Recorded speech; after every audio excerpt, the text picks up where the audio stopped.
The first thing Yemi Adeyemi noticed was the line that wasn't a line. It was a Thursday evening in October, the kind that turns the old stone of the Aldwell Faculty Club amber in the late light, and the autumn reception was already filling the rooms inside.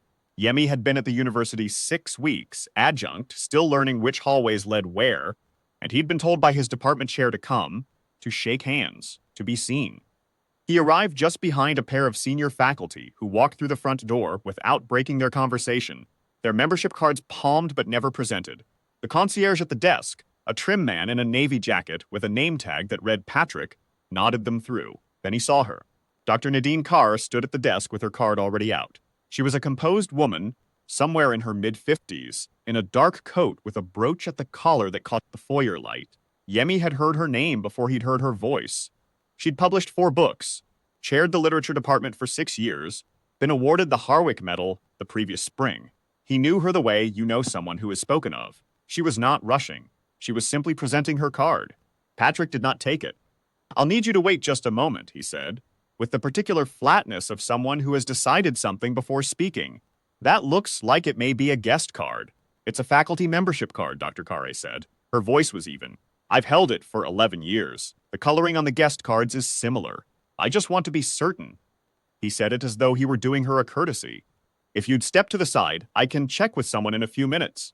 Yemi stood just inside the door, not yet committed to either direction. He watched her look at Patrick for a moment. He watched her decide. "What is the verification procedure?" she asked. "For confirming a membership."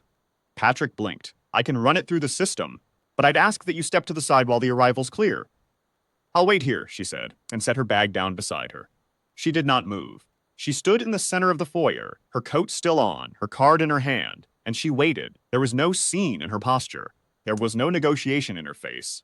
She simply occupied the space she was entitled to and let the evening arrange itself around her. Yemi did not go inside. He was not sure afterward why. He told himself he was looking for someone he recognized, but that wasn't quite it.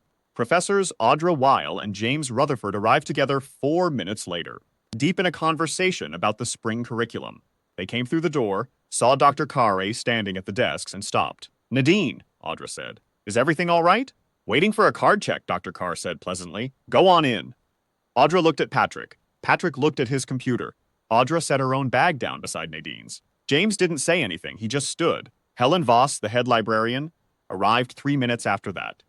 She was a methodical woman who had worked at the Aldwell for 22 years, who knew every procedural form in the building's administrative manual, and who did not, in Yemi's experience of the next several months, raise her voice. She took in the scene in the foyer, the 2 senior professors standing with Dr. Carre, the younger man near the door, the concierge at his desk, the movement inside the lounge visible through the glass, and she walked to the desk. "Patrick," she said, "run the card through the scanner. I was going to now, please." He reached for the card reader, then stopped. "When the arrival's clear, The arrivals," Helen said, "are standing in the foyer." She turned and looked, and it was true. 7 faculty members had arrived in the last 5 minutes. None of them had gone through the inner door. They were gathered, not dramatically, not with any evident plan, simply present. The way people are when they have decided, without announcement, that they are not going to keep walking. Yemi felt something shift in the room.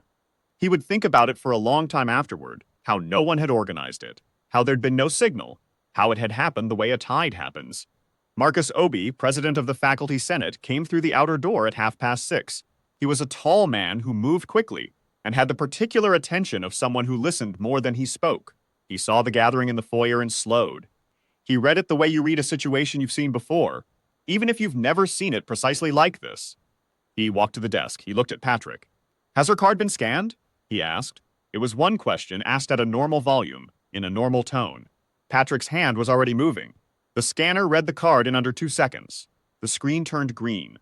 The club director, a man named Gerald Forsyth, arrived from the back office 6 minutes later.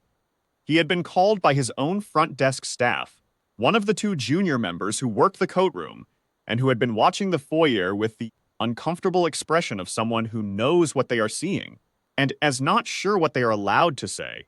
Gerald stood in the foyer and looked at the green light still visible on the scanner. He looked at Dr. Carre. He looked at the faculty assembled around her, unhurried and silent. "Dr. Kerr," he said, "I owe you an apology. Your membership is fully valid.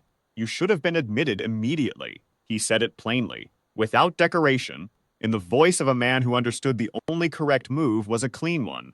She thanked him with the same composure she had shown the entire evening. She picked up her bag. She went inside.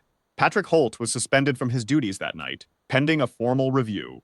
Gerald issued a written apology to Dr. Carr the following morning. He also issued an internal directive. All membership cards to be scanned on arrival, without exception, without the discretion of a visual assessment. The call from the foundation came 2 days later. The Carr Family Foundation, established in memory of Dr. Carr's mother, Celestine Carr, a schoolteacher who had never been allowed to take a graduate degree, underwrote the Aldwell's annual Humanities Lecture Series, a 3-part program that brought visiting scholars to the university each spring. The current endowment commitment was $340,000, disbursed quarterly. The foundation's director, a woman named Ruth Okafor, called Gerald Forsyth on a Saturday morning and told him, in measured terms, that the next disbursement was under review, pending the foundation's assessment of the club's corrective actions. She did not threaten. She stated facts. She said the foundation would be watching. Gerald did not argue. He sent his corrective action report to the faculty senate, the university's equity office, and the foundation by the end of the following week. The disbursement was released 6 weeks later, after the Senate formally confirmed the new admissions protocol and the completion of Patrick Holt's review. Yemi thought about it on the drive home that night. He thought about the moment he'd stopped in the doorway, how he hadn't known what he was doing, only that walking past had felt like a door he wasn't willing to open. He thought about Audra Well setting her bag down. He thought about 7 people standing in a foyer, unrehearsed and unhurried. He had been at the university 6 weeks. He was still learning which hallways led where. But he had seen something he would not forget, a woman who knew exactly where she was allowed to stand and stood there, and a room that one person at a time decided to stand with her. Not because it was organized, not because anyone gave a speech, but because the alternative was to walk past something they could not unknow. Dr. Carr attended the reception that evening and stayed until near the end. She spoke with colleagues. She shook hands with the new Dean of Sciences. She thanked Helen Voss for coming, and Helen said only, "Of course." When Yemi left, she was standing near the window with a glass of water and a conversation he couldn't hear, composed and unhurried, her brooch catching the last of the foyer light. She looked exactly like what she was, a person who had always belonged there, and who had never required anyone's permission to know it.